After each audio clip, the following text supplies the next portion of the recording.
Hello, hello. Welcome back. I can't remember if I did one of these last week or the week before. I'm not sure. I've been away. Hope you're all doing well and you haven't been singed to a crisp today. I think it was 30 degrees Celsius in some places in the UK today. Not a clue what that is in Fahrenheit.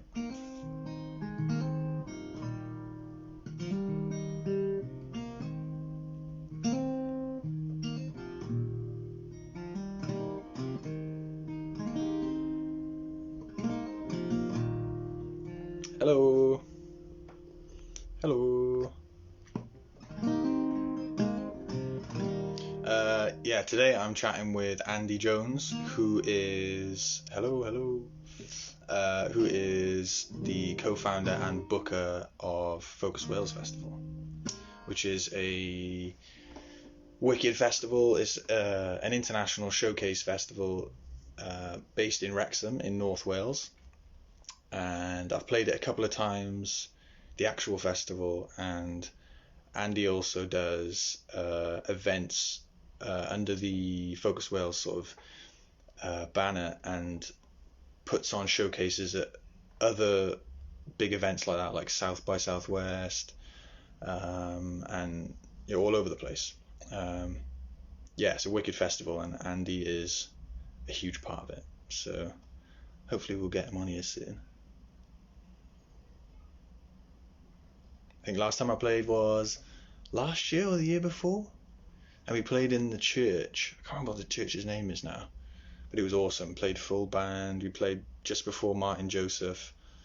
Yeah, it was wicked. It's really cool. And I used this guitar. It was the first time I used this guitar live, actually. I've had this for years. It's my mum's old guitar, but yeah, I used it to play Hollywood Forever first time.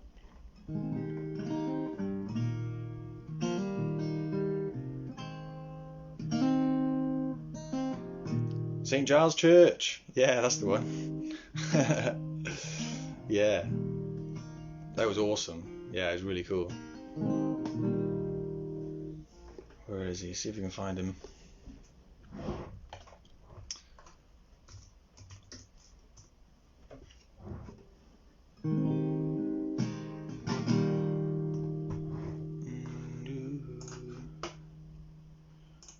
I'm just seeing if I can get hold of Andy.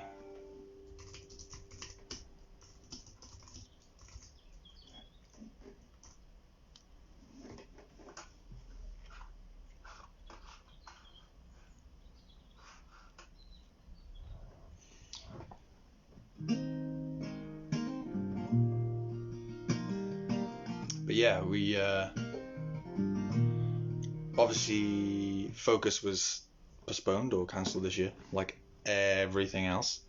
But even though everything's been quiet, I know Andy and the whole team have been working tirelessly to do other things, which we'll talk about. Speak of the devil. Let me put my guitar down.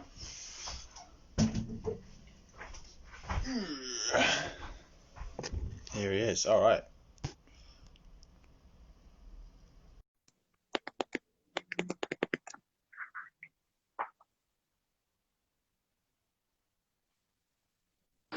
Hey, how's it going, man?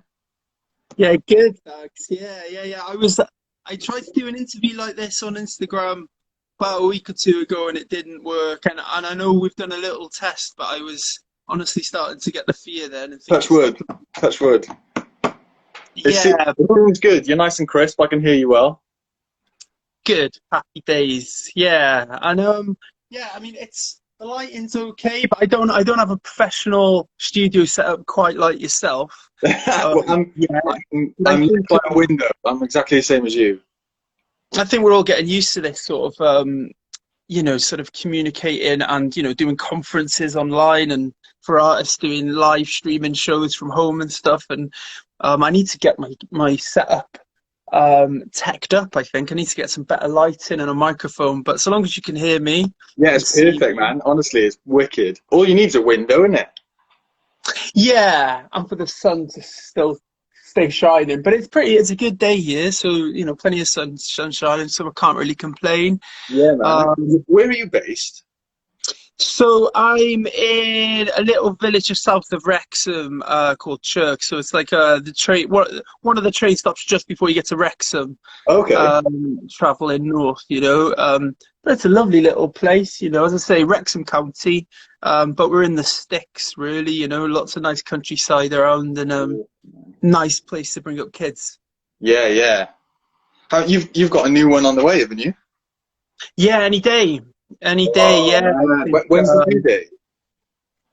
well, um, to be honest with you, I mean, it wasn't supposed to. Well, we're anticipating about a week or so away, but actually, I think it's going to be the next few days. Wow.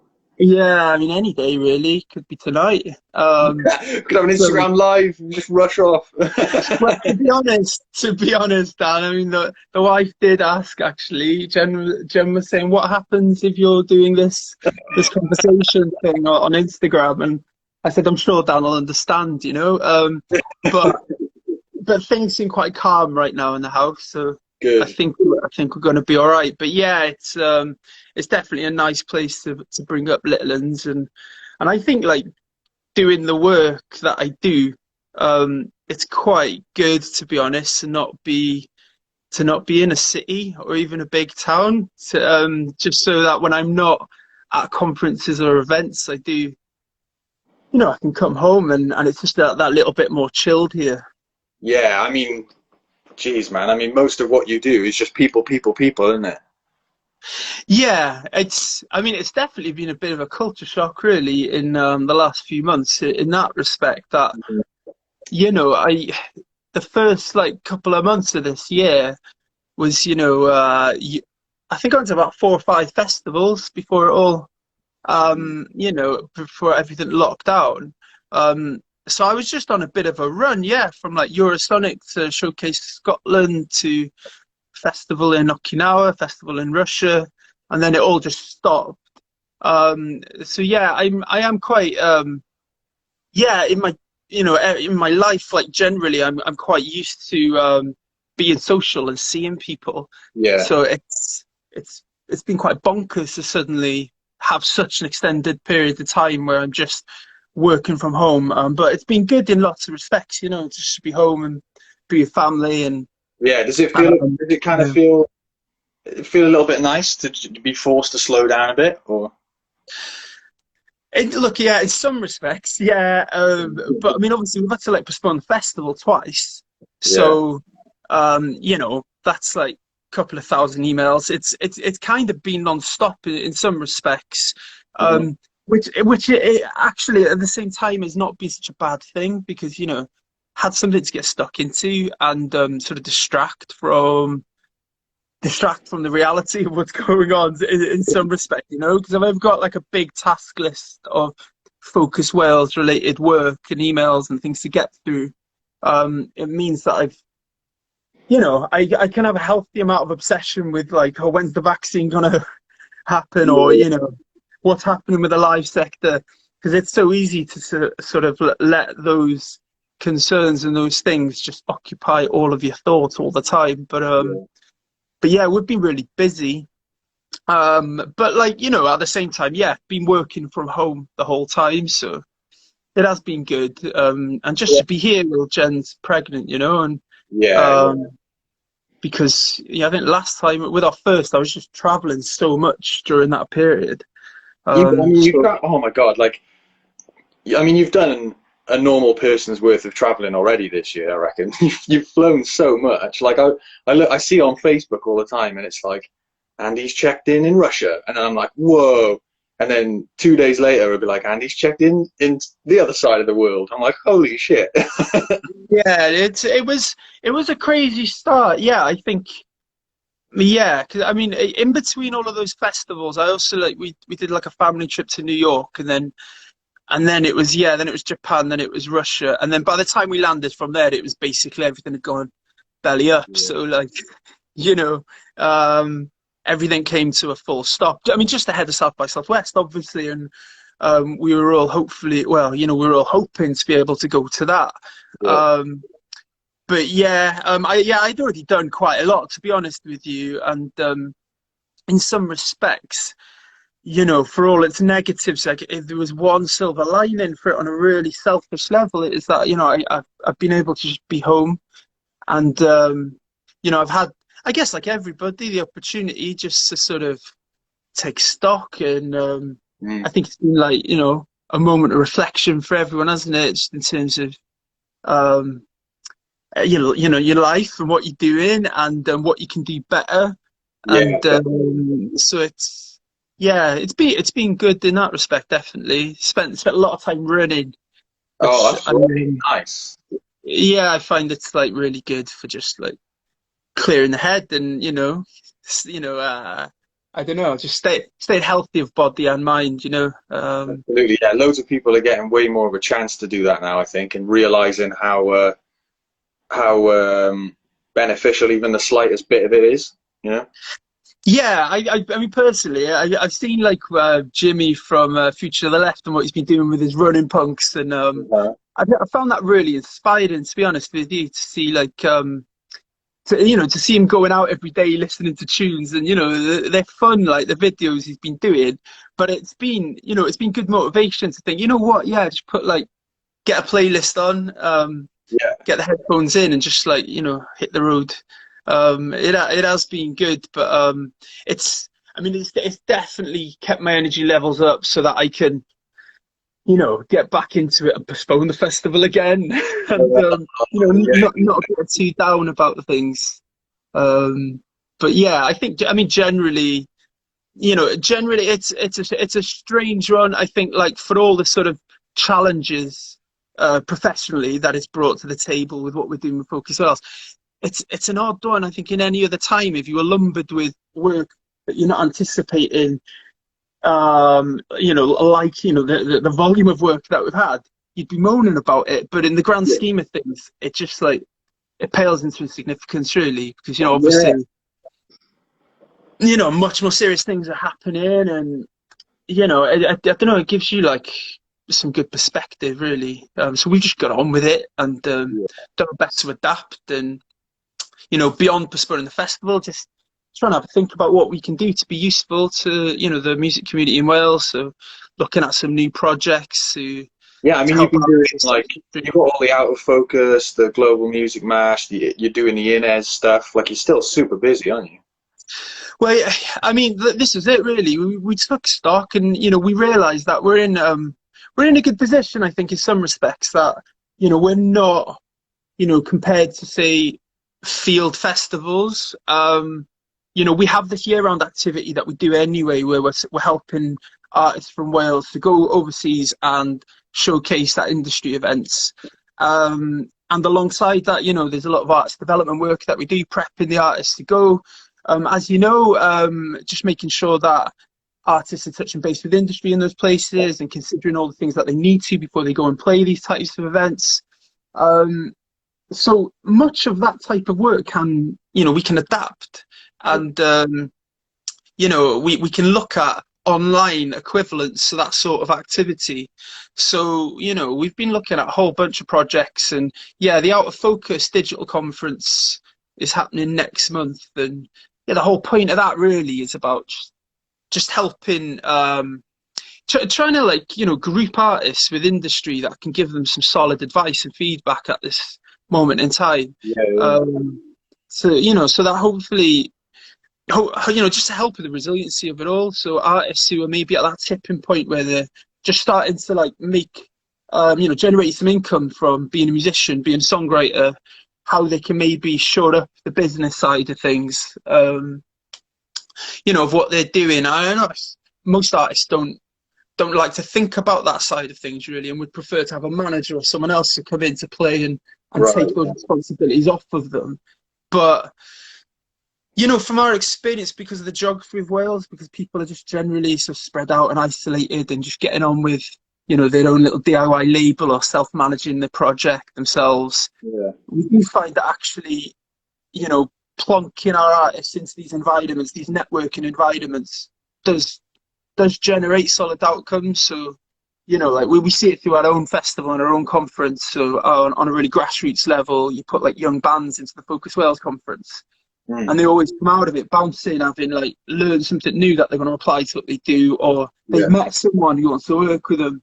So essentially, with the Out of Focus conference, it is about, as I say, grouping the artists that have applied with compatible industry. And as I say, even if they don't end up working with those industry per se, I think they'll learn loads. They'll take a lot from it, and you know, we're putting some really good industry folk together for that. So people who are gonna like give some solid feedback, and you know, people who are experts in monetizing your music online, and you know, experts in synchronization, and because that's such a minefield, man. Oh my god, all of that sort of stuff.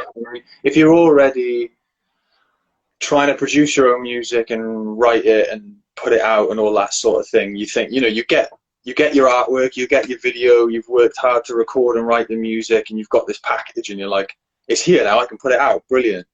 But then there comes the whole beast after that of like, how do I make sure this gets some traction and people actually get to hear it, and you know, get some money off it, and sync is just like, you know. Yeah, I think it's often like the forgotten element for a lot of like new bands. But I guess if you're new to it all, and you've never released the record, it is. I think I think it is a bit of it's just a new world that they've not considered. And you start talking to bands about, oh, you get your music onto computer games. Yeah. And it's like, oh, never even thought about it, or onto TV and film. And have you thought about your instrumental versions? And, you know, so this is why we find it quite useful to put the bands in front of people who are experts in those areas. Yeah, absolutely. That, you know, whether or not they take on their back catalogue and, you know, place their music in a film, they can give them some, like, solid advice. And, you know, we have the sort of privilege of being able to attend events, industry events around the world throughout the year, so we do get to meet a lot of interesting industry, and when we do something like this, then we get to pick you know, the people that we like the most, obviously, but you know, those people that we do think are gonna give solid feedback, and aren't gonna pull any punches, but hopefully give some constructive feedback, because it's, as I say, it's all about tooling up our artists so that they can, you know,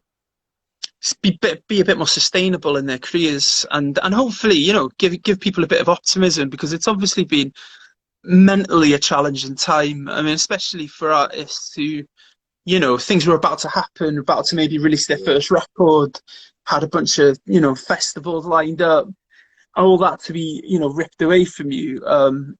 It's you know, obviously a really difficult time for music communities around the world, and obviously our priority is to the music community here in Wales. So I think, you know, sort of I was about to say an injection of enthusiasm. Maybe you shouldn't use the word injection at the minute, everyone's so triggered, but you know, I think giving people a bit of optimism right now is I think something that people could do with, because, you know, we will get to the other side of this, and you know, and personally, I'm very hopeful for 2021, and you know, I think touring will get underway again. I mean, certainly from the spring, I'm really hopeful of that. And yeah, me too, man. And I think during all of this as well, people have been looking out for each other more, and being more helpful and more willing to work with other people, and also realizing how important, even if they valued it hugely beforehand, realizing even more the value of the community that they've got, and just being with other like-minded people, you know. Yeah, I mean, I'd really hope that it is like that across the board. I mean, it's certainly been my experience, and it's cool to hear. I mean, it sounds like it's been your experience too. It's been a really interesting one from my perspective. I think when it first hit, and you know, I was looking at, I've got to postpone the festival, and that's like, you know, hundreds of conversations I've got to have again with artists and agents and managers and partners of the festival, of which there are 40 plus, and you know, you go into that pretty nervous about as odd as it is, I mean, nobody could anticipate, that Yeah. this was going to happen. I mean, maybe some clever clogs are out there that could fully foresee that this was going to happen, but certainly, like most of us, I don't think I could anticipate this. But still, I was nervous about going to the booking agent to talk about Yeah, of course. headliners that we'd locked in fees for a particular date, and could we make it happen? But actually, the sense of community just generally across the music industry has been really positive. So from booking agents, I think everybody realizes that we all need each other to get through it. Yeah. And that's been my experience. So, and you just look at initially postponing the festival, absolutely everybody who could postpone did, and it was like 99% of the lineup. And then obviously we shifted to October, and then by the time we got to June, it was pretty clear that we couldn't do an event of the nature of Focus Wales, where all the shows are at full capacity Mhm. come the end of the night at every venue. It became pretty apparent quite quickly, really, that we were going to have to shift it on again. So, as I say, what was it, early June, we made that call to postpone again and look at dates next year. And I was even more nervous about having to do that one, but to have 100% of the artists and agents say we're fully behind you, and if anything, they were grateful that we didn't sort of hesitate. We didn't drag it out any Yeah. longer. That we got in touch and said, look, let's go for these dates. We think this. We've gone for next autumn. We've decided to skip over the spring for 1 year for various complicated reasons, but we've gone for the autumn, and everybody fully backed that. Everybody was, supportive of that concept. Okay. So yeah, it was definitely a way off. But I just think generally, like, how supportive the music community has been quite overwhelming, really. Just like, Yeah. Yeah. promoters getting in touch and saying how are you getting on, and using each other as a sounding board quite often. Say, well, I'm thinking this, and I'm anticipating this might happen, and Yeah. Yeah. have you spoken to so and so, and how are those guys getting on? Um, it happened quite organically at first, because certainly for the few weeks it was chaos and nobody knew what was going to happen. And obviously there was just so much getting postponed. It was just like the sheer volume of work. Yeah. I really feel for friends who are agents. I mean, I know the volume of work I had. If you're representing a roster of 40, 50 acts, Yeah. having to, it's an insane volume of work. But it's the sort of pandemic has like led to like one of the first times that festivals in Wales have got around the table talking to each other, Yeah. and honestly, and that's not through any sort of reluctance or anything before, but it's given for the first time a reason that, we should all get around the table and see how we can spitball ideas, support each other through it, what Yeah. needs to happen. Because actually we all attend each other's events, and Yeah. like when I go to conferences around the world and I'm talking about what Wales has to offer generally to the music community from different continents, I'm talking about Soon Festival and Green Man and historically Festival Number 6, and the sort of the ecosystem of Welsh music. But this has been the first time that we've all been able, we've all jumped on Zoom calls or team meetings, Yeah. and it's at times it's been just like comforting just to know that, right, we're all in this together. Everybody's got everybody's got very similar challenges to get through. Yeah. What these ideas, Yeah. That's been lovely, man. I've met people virtually via Zoom meetings and stuff that have, we've run in the same circles for years and we've just never met, or we've heard each other's names and whatever, and we just get on like a house on fire all of a sudden, and we want to work together, and it's just like it's brought a lot of people together. And like you said, we've all got the same issues. And I was talking to somebody the other day about when they announced South by this year being cancelled, yeah, and they were like, "Oh, I was so sorry for you when I heard it had been cancelled." And it was weird because, like, obviously the first year I was going to attend, I couldn't attend because of like a visa thing. And Oh then yeah, yeah. I went to all of that shit, and then went the second year, and then couldn't go the third year. Oh no, that was this year. This year was the third year. Yeah, And, yeah. but it was just it was so different because when I heard about it, it was like, it's cancelled. Like nobody's going, nobody's able to do this. There'll be bands next year that just won't exist because that's the nature of being in music. There'll be artists that will have to now do other stuff. But it was a whole different Yeah. feeling because it was like we're all in this same boat, like promoters, artists, sound techs, everybody who was involved is all like just, Yeah, well, it's a massive ecosystem, isn't it? So there are so many people around it and off stage that quite often the general public it's not that they don't consider, don't realize, Mhm. how big an industry it is. And when an event goes down, it's not just like a party being cancelled. Yeah, It's lots and lots and lots of people, thousands of people's livelihoods, who work in crew and whether they're guitar techs or sound engineers, and it's heartbreaking to see the work being pulled away from those people who quite often are living hand to mouth as it is, because it can be a tough industry as it is, So yeah, so that was tough really to see that, and I'm friends with a lot of people who work at South by, and to have seen it, like those guys had it rough because they're delivering one of the biggest events on the planet, and they basically had next no notice yeah, to sort of even announce. I mean, like the city of Austin pretty much announced, like without giving them a heads up. Like they'd been told it was going to be fine. yeah. Then the city announced that it wasn't going to be fine and that it was cancelled. So then they had to make their own like rushed announcements. So I'm sorry, guys. Yeah, because their initial statement, I mean, it was perfectly written. They put all the information in there and they were very apologetic and everyone was super understanding. But you could tell, Yeah. even from their writing, it was a shock to them.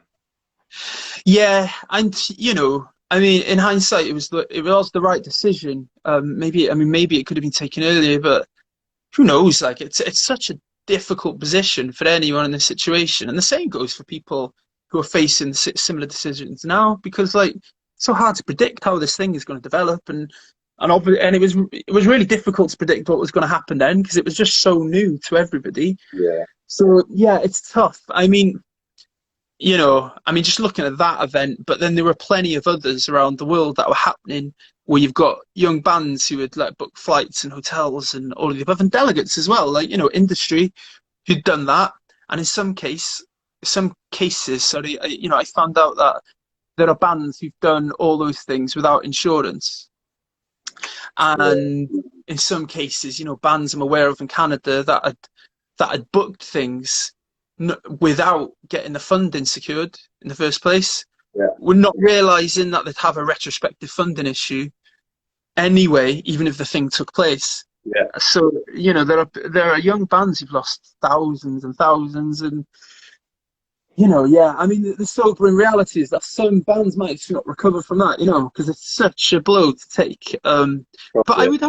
I would hope that everybody does like find a way through, and ultimately that's all we can do at this point is be supportive to the music communities that are around us, and hopefully we'll come out of it. There is the potential that we could come out the other side stronger, Yeah, I because think so.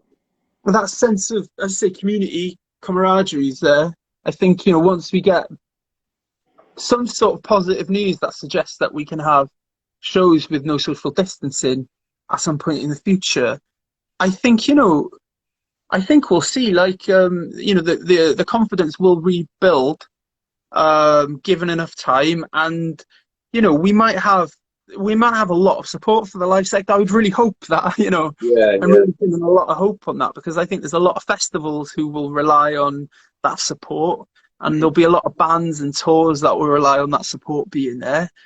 Um, It's gonna yeah, be, man, it's gonna be so good when we like the first time that we're all in a venue together and like the band just like opens that venue, plays that first chord or whatever, or It's going to be so So emotional, close. man. Like being Yeah, shoulder to shoulder with your friends again, and the band just start playing. It's just going to be like, oh, it's going to be amazing. yeah. To be honest with you, it could be any sort of band Yeah, as well. To be honest, just some sub bass yeah, and anything, and anything. a snare drum in a room with you. I'm missing that, which says something. Um, yeah, it'll be some feeling. And we'll get back to it. We really will. I know. There's been a lot of look. I mean, we're all reaching the dark to some degree now, and everybody's asking questions about, oh, what's the future of life going to hold for us all? And it's like nobody can say for certain exactly what's going to happen. But it would seem to me that there's no real appetite to dramatically change how we experience live music Mhm. from audiences. In terms of that audience and band experience and people around you, that communal sort of vibe, I Mm. think people want that.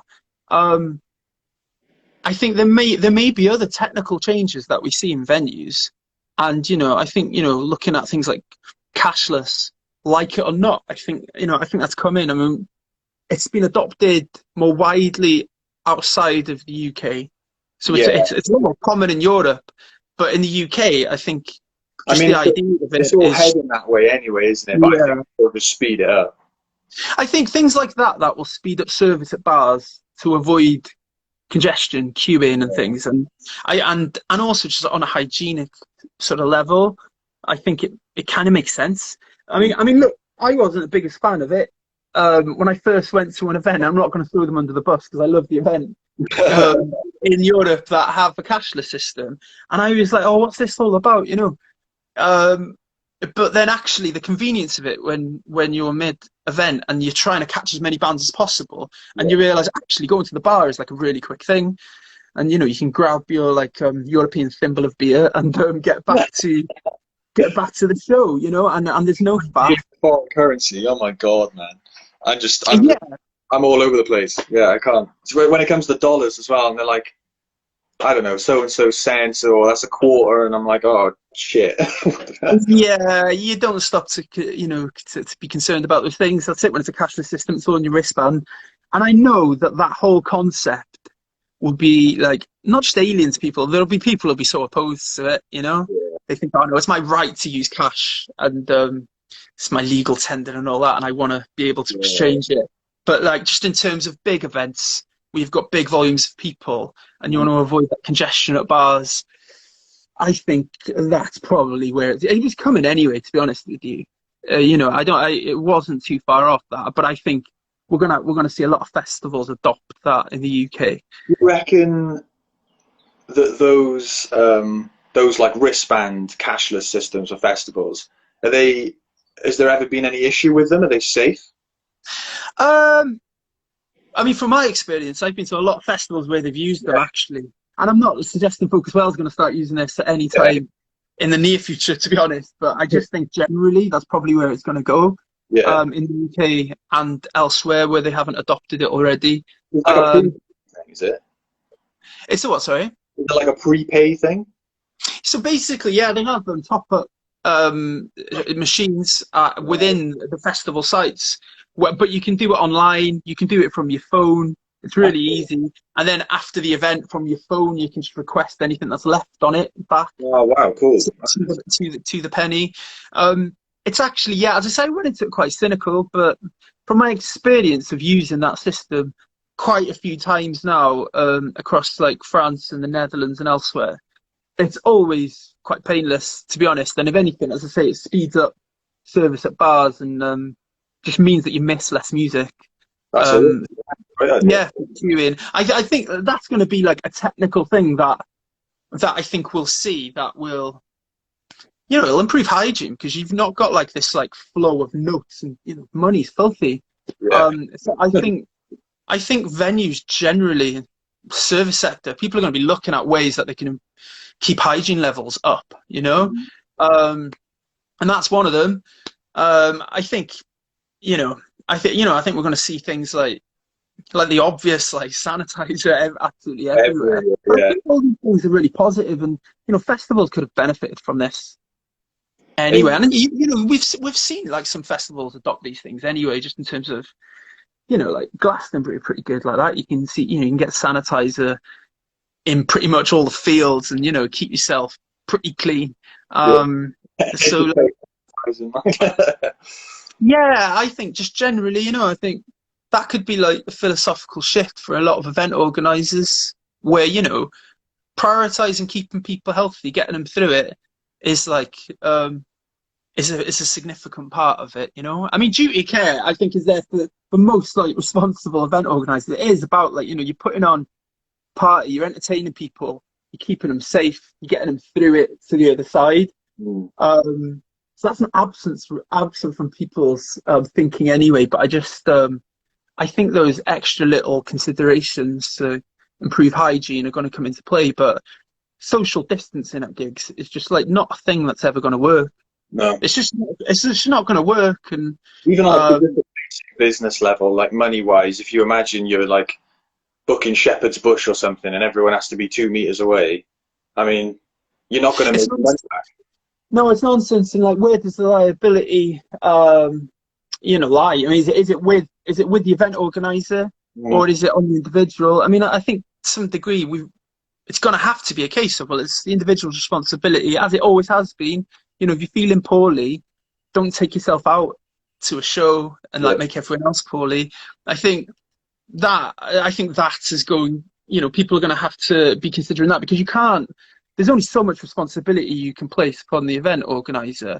I mean, sure, short term, we're probably all going to have to be like checking people's temperatures as they come into buildings, just as restaurants are having to do right now. But longer term, I think social distancing at gigs is like not going to be a thing that is achievable. It's not realistic, because once people have a drink or two, I mean, we've seen that already. Yeah. Put an audience in front of like a rock band, where it's all about that community, where people want to get together. And tell 2 meters. Well, I tell them not to like rock out and hug each other. How are you going to police it? You start throwing people out because they're hugging a friend. Yeah. Or, and how are you hugging? Oh. Stage diving. Yeah, I mean, I'm not a stage diver, but Well, yeah, it's to be honest, it's a can of worms, and for all the reasons that like the industry have come out and said, look, it's just not going to work. I think like we know that is just like a truth that we all have to just get used to, and governments have to accept that. Social distance gigs is just a nonsense. I think longer term, as I say, even beyond, as soon as 2021, really, we can't be thinking about trying to put those types of shows on, because financially it's just not viable. It doesn't take too much thinking about to realise that. And also, I think the thing that often gets missed in the whole conversation about social distancing at events and mass gatherings is that mass gatherings have been happening since March. They're happening every weekend, but they're just happening illegally. Yeah. And if it's all about keeping the R rate down, and or all the scientific basis for the reasons that they're given for stopping event organizers putting on events right now, it's like it does seem to ignore that there's like raves happening everywhere. And I'm not throwing rave culture into the bus, because it's certainly part of my life. My sort of growing up, my musical adventure. Raves and non-official events have definitely been part of that journey. But when it's happening anyway, young people are gathering in their thousands. Yeah, it's not easy to not be pissed off when you see the kind of seeming lack of care from the government for these mass gatherings, and then you got public beaches now as well. Yeah, exactly, and then the parallel lack of care for like the industry and not seemingly not caring that we can't do things. There's a comment here. What's that then? It says, it's Francine Davis. I just hope that festival organisers see the audience not simply as a source of income, and rather people and music lovers, and don't just add a monetary value to some new system somehow charging us. Yeah, that's a genuine concern, isn't it? I honestly think I think that's the solid reason for people being worried, concerned about that, to be honest with you, because you look at it and then essentially the concern is that festivals start behaving like banks, because they're suddenly controlling that money to some degree. And if people don't, a lot of the systems work in such a way that if you don't request the money that's left on your wristband afterwards, that then they retain it. You have like a 2 or 3 week window to request the money back. So everyone leaves €5 on it, and you have 10,000 attendees. And suddenly so it's, I don't know, the practice maybe needs shoring up, so that. But festival goers aren't losing out. If you're given like a 2 week window to withdraw your money and you haven't, then that's kind of fair enough, right? Yeah, well, in some respects, but I think any system like that will take time for people to get used to it. I think. Yeah. And I see no reason why it couldn't just be automated, that it just goes back. Yeah. So that True. People don't lose out, and event organisers. It can keep that bond really between, like people who come to festivals year on year have they share infinity with it. They it's part of their annual pilgrimage to go to a particular festival, and they don't want to suddenly feel like, as the person who's made that comment has said, like a sort of just monetized. Do you know what I mean? They're like more than that. They're part of the festival community, the festival family. So they don't want to feel like they're being treated like that. I totally get that. It's important. That's important. So I think that's something to navigate, and it's definitely something to be ironed out. But it's just a prediction of mine. As I say, that technology has been introduced at quite rapid rate at festivals elsewhere around the world. Yeah. It's just not been something that I've seen too much in the UK yet. But I anticipate that this will accelerate it. So yeah, these sorts of conversations are good, I think, with regards to that, because I think those concerns are concerns that a lot of people will flag. Yeah. And they need to voice them to ensure that festivals are really transparent about how they do things like that. Yeah. And most people that run and book or own festivals, they're all festival goers themselves as well, aren't they? Most of them.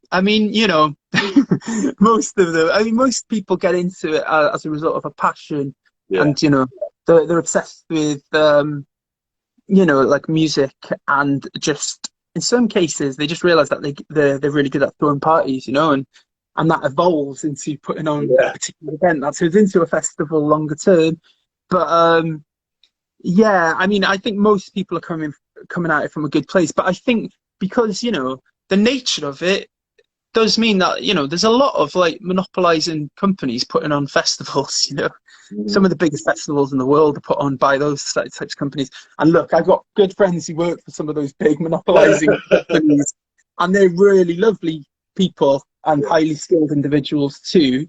But I forget the point because I realised that I was in danger of throwing them under the bus for a second. But I think your hands if you want. No, but I do think that because of that though, because there is a lot of money involved on the live, or there can be when you get to a certain level in the live sector, that these concerns about cashless, going cashless at festivals and having the wristbands that go with that. I think I think it is really important that we navigate that and address these concerns from the get-go. Because I think it could do a lot of damage if we don't address it in the first place. Yeah, I think there'll always be, with adopting something big and different like that, there'll always be creases to iron out. But if the festivals are coming at it from the right place and they're making an effort to really make it work for people, I think people understand. Do you know what I mean? I think a system like that needs to be affordable is the thing as well, and scaled. I think the difficulty with it actually is because on a hygiene level, there's a solid case for doing it right, with bigger events, but it's also quite an expensive thing. Like, costs thousands of pounds to install this sort of thing at your festival. Because if you think about it, a festival like ours, we have 20 stages and bars that go with it. That would mean all the bars signing up to this system and having the readers across all the bars. You have to have them to agree to it then as well. And Yeah, and the top-up machines installing across all the venues just for the period of the festival. It's like a massive undertaking. Yeah. So it has to make sense. And I think the problem is because it's such an expensive thing, because it's a relatively new technology,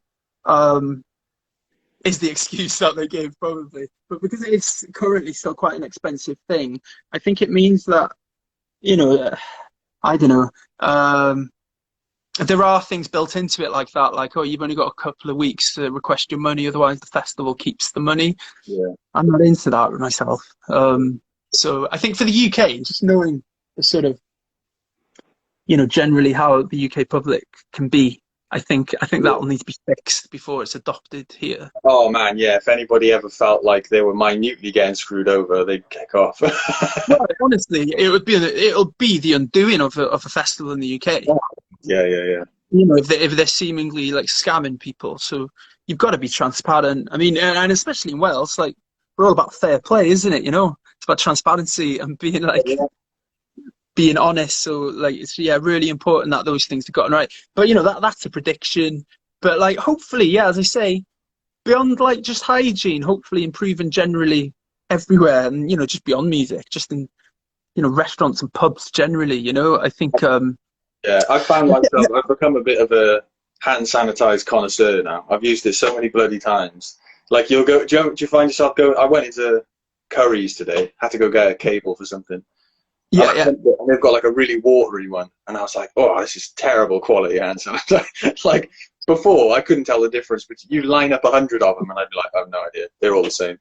But now I'm like, I've used them so many bloody times.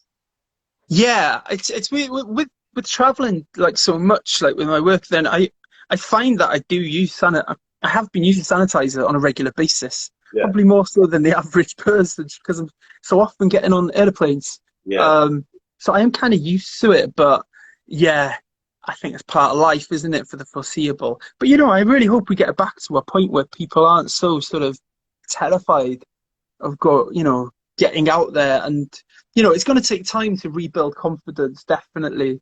And I think it might be different across the demographics. It might take a bit longer to sort of rebuild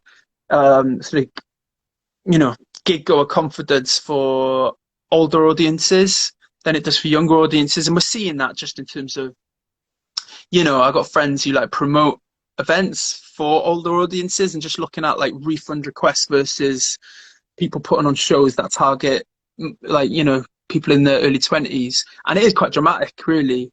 It's certainly from the experience and the conversations that I had, it seems that way. So I think there is going to be some work to rebuild it, but who knows? I try and be positive, and I look at the scenes on the news and I see everyone packing into beaches, and I think, wow, people are quite brave.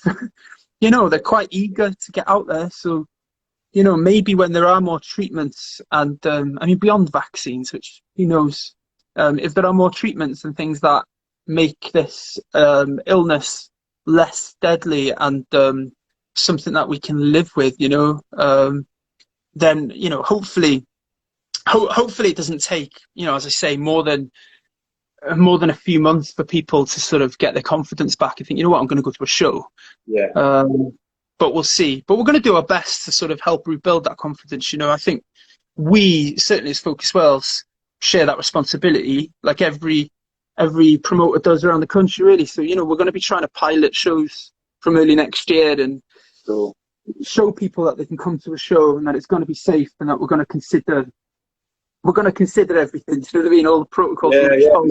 So that it's just totally unknown, isn't it? We can't picture going to a live event in these circumstances.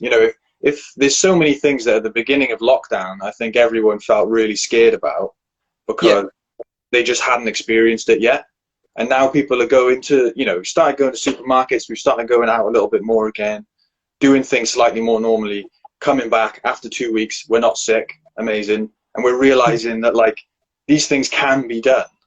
And I think it'll just take, like you said, people come into a few gigs realizing that it can be done in a safe way for them to just be like, okay, we can do this kind of thing, Yeah, I mean, like everybody though, we're at the mercy of national government sort of rules, and to some degree, I guess, with local lockdowns happening in the UK, it's it makes it difficult to plan because if you put a lot of time and money into like promoting an event and energy, and for then a local lockdown to be imposed, that means that you've lost money or what is already quite a precarious time for your business. It does make it difficult, but yeah, I would hope at some point, that there's going to be a clearer roadmap. I mean, you would hope that from this autumn there should be a much clearer roadmap for 2021, and people can start putting some plans in place. And that goes for both artists and industry, but just like people who want to go to shows, people hopefully will have the confidence to start making some plans and booking some tickets for shows, and we can all start to rebuild this thing together, hopefully. But yeah, it's funny, like within the Focus Wales team, because it's like myself and Sarah and Neil, and we've got a good balance between us, I think, like optimists and realists. And, so I'm like the one going, oh, you never know. We might have the best news ever next week. But at the same time, you do. I mean, at the scale, the money that goes into delivering a Focus Wales, you've got to be sensible about when you plan to do it and everything that goes with it. You've got to be like you said, you've got to be optimistic. You can get enough. You can turn on the TV and get enough crap. We've got enough of that. All we can do is be optimistic and think, okay, when it does happen, what can we do? Yeah, and I think in the meantime, there's like loads of ways that people can be supporting the industry. I mean, right now, I think that you look at the work that Music Venue Trust have been doing in sort of galvanising the community to make a lot of noise and tell UK and national governments that we need to support the culture sector. Grassroots music venues need our support. And this is why they're really important. There are things like that going on. The Let the Music Play campaign has been fantastic, I think. And most recently shine a spotlight on the fact that all the production, the vital people that actually deliver events, like they need to not be forgotten about, the freelancers, and artists are doing a lot. The likes of yourself doing this, being like creative and thinking about what they can do to engage with their audiences on a regular basis through the internet. And there's loads that artists can do, and I think there's been like loads of positives in that respect. I think a lot of this technology was there beforehand. Yeah, it wasn't being utilised in a lot of ways. Yeah, Zoom's gone absolutely mental, hasn't it? But like, oh my God, like what happened to Skype? Exactly. Those guys must be like fuming. But it's like all this, like we're doing this now on Instagram, and the ability to go live on Facebook and all of that. Look, many people were using those things, but a lot of artists weren't utilising those things. A lot of artists that we work with weren't fully making the most of YouTube, as another example. And I think it's the sort of moment of reflection that this has offered all of us, as also given that opportunity for artists to think about, all right, well, how can I show up my career on the internet right now? And it's, I've put off YouTube, haven't I? I should see what I can do with it now. And there's been some like real positive cases, I think, of that, of people, just, as I say, regularly doing sessions. You look at Ninebach doing regular sessions every Thursday, yourself doing this. There's actually, a long list of people within Wales like doing quite cool stuff to sort of just keep that communication there with their audience, releasing music on a regular basis. But yeah, people can, I think if people want gigs there when they get to the other side, there are those things, there are those campaigns that they can support.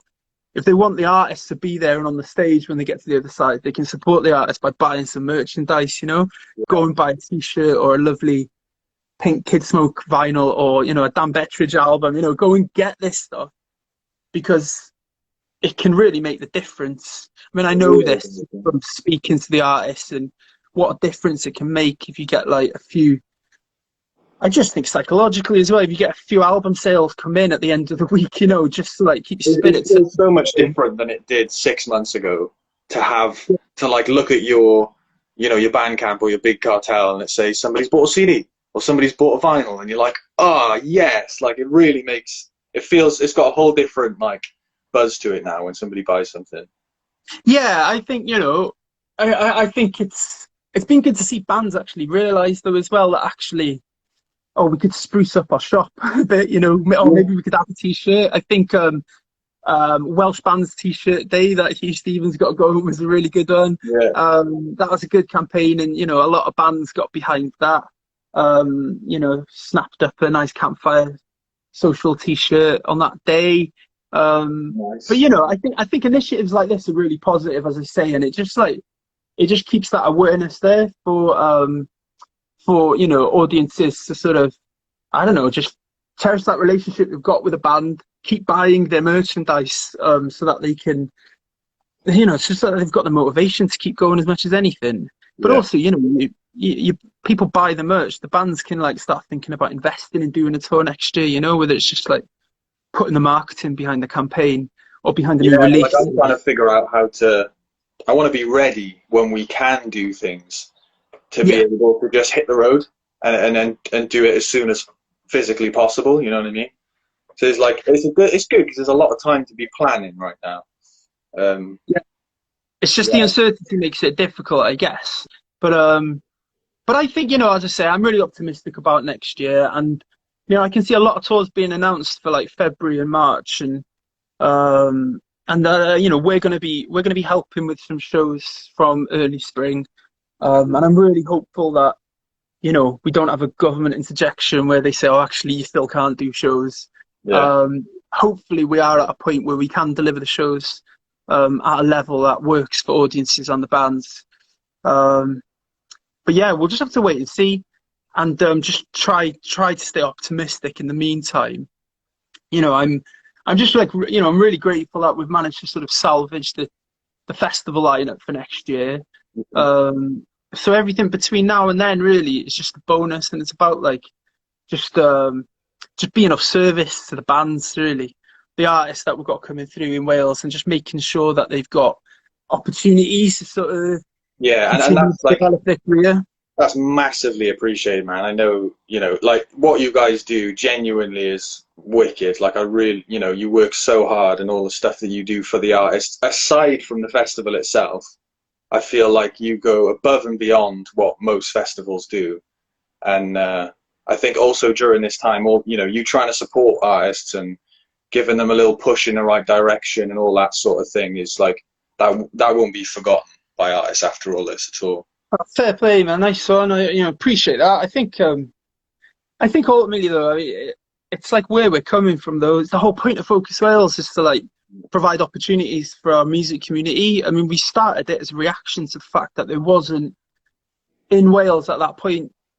There was no like all genre industry event for bands. There was nothing putting bands in front of music industry. We got some great events, but like the point of the other events was not to do that. They were fantastically curated festivals and whatnot, but like we were like, there was nothing like connecting our artists on the various rungs of the ladder, so the more grassroots and those artists who were just starting to tour and like build an audience.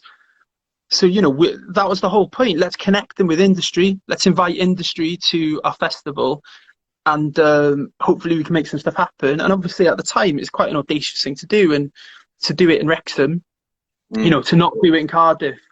Why Wrexham is like the thing that we'd have like for like years, and we'd be like, well, why not? Actually, it makes loads of sense that it's Wrexham. It's a really concentrated area. We can pack in a lot of venues in a relatively small space, so industry can capture loads of the bands each night, and it works. So we got 30 seconds. Oh my god, man! We're running out of time, are we? Yeah. I've got 20 seconds. Oh, dude.